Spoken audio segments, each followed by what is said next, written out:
Another one!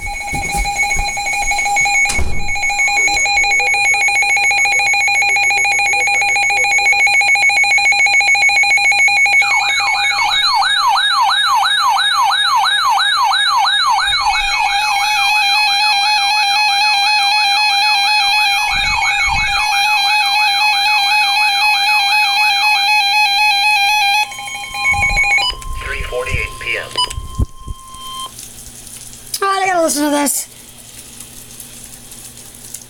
The following is a special marine warning from the National Weather Service. The National Weather Service in Chicago has issued a special marine warning for nearshore waters from Winthrop Harbor to Michigan City, open waters from Winthrop Harbor What are you doing? to Mid-Lake until 5:45 p.m.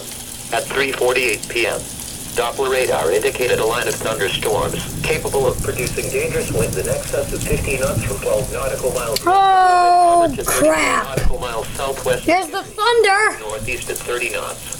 Boaters should seek safe harbor immediately until these storms pass.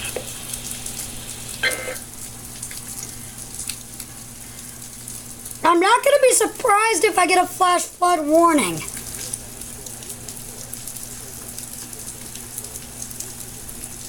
Northeast Illinois, southeastern Lake County.